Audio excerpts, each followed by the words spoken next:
Jacques Bigan, bonjour. Vous êtes président du groupe GERCOP qui propose depuis 35 ans de nombreux logiciels immobiliers et rassemble 9 filiales. Comment votre groupe a-t-il résisté à la crise sur le marché de l'immobilier ? Alors, notre groupe a résisté à la crise de façon différente parce qu'il n'y a pas une crise de l'immobilier, mais il y en a plusieurs. Nous intervenons sur 3 secteurs principaux, qui est l'administration de biens avec la gestion locative, le syndic de copropriété et la transaction. Nous avons résisté parce que notre groupe est structuré au niveau de GERCOP avec 18% de nos clients qui sont des agents immobiliers. Les premières victimes de la crise de l'immobilier ont été les agents immobiliers, ce qui fait que nous avons une clientèle qui est très stable parce que très fondée sur les administrateurs de biens. GERCOP a racheté plusieurs éditeurs de logiciels ces dernières années. On peut aussi penser à l'intégration de l'éditeur de solutions Internet AC3 Distribution. Un regroupement autour d'un même nom est-il prévu ? Non, à ce stade, et je pense qu'à moyen terme, le regroupement autour d'un nom n'est pas prévu. Il n'est non seulement pas prévu, et je pense qu'il n'est pas souhaitable. GERCOP s'est construit depuis plus de 10 ans maintenant sur le regroupement de différents éditeurs qui étaient historiquement implantés sur la base non pas d'intégration et de fusion, mais d'alliance.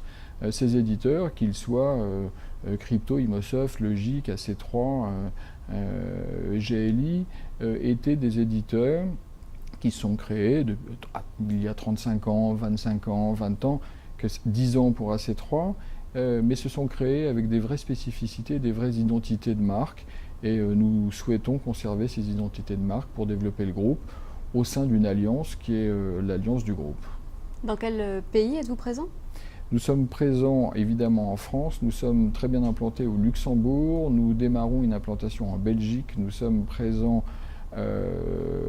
hors métropole dans un certain nombre de territoires d'outre-mer, de départements bien sûr et de territoires. Nous sommes très bien implantés en Nouvelle-Calédonie. Nous avons une première implantation depuis maintenant 3 ans en Amérique du Nord, à Montréal, pour développer des solutions de copropriété. Est-ce que cette internationalisation du groupe, vous souhaitez continuer à la développer ?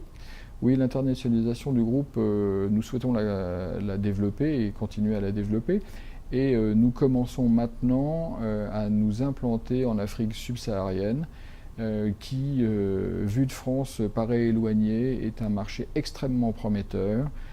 Ces pays sont des pays très dynamiques, dès lors que nous rentrons dans la catégorie mid-cap des affaires, c'est-à-dire des vrais indépendants qui sont formés à travers le monde, en Europe, aux États-Unis, pour la plupart, qui ont une vraie culture des affaires à l'occidental. Et je crois que nous sommes assez bien placés pour leur apporter le service que nous apportons au bout du monde, c'est-à-dire en Nouvelle-Calédonie. Quelles sont les tendances marquantes du marché de l'immobilier selon vous ? Les tendances marquantes du marché de l'immobilier pour nos métiers, c'est-à-dire nos métiers, c'est l'édition de logiciels applicatifs métiers pour des professionnels.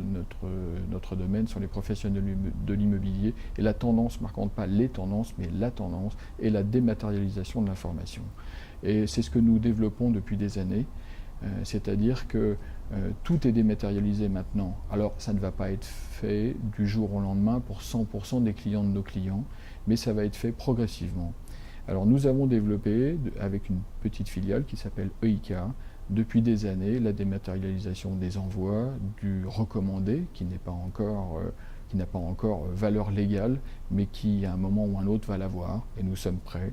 Nous avons développé la dématérialisation de l'information pour les propriétaires, pour les locataires, pour les copropriétaires, pour les vendeurs, pour les acquéreurs.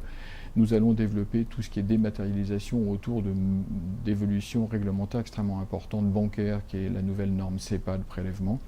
Et c'est ça la grande tendance dans notre métier, c'est la dématérialisation de tous les échanges de nos clients avec leurs clients. Jacques Bigan, merci. Merci beaucoup.